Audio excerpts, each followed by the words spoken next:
சின்ன முருகைய சிங்கார முருகைய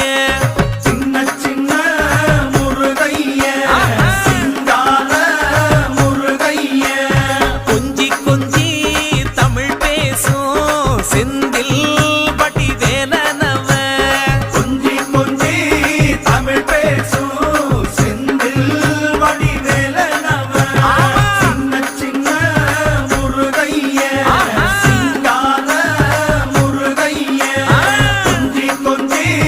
தமிழ் பேசும் செந்தில் வடிவேலனவ சுப்பிரமணிய சாமி என்பார், கார்த்திகேயன் என்பார், சுவாமிநாதன் என்பார், முக அமுதன் என்பார், பாலசுப்பிரமணியன் என்பார், கருணாகரன் என்பார், கதிர்காம கந்தன் என்பார், கதிர்வே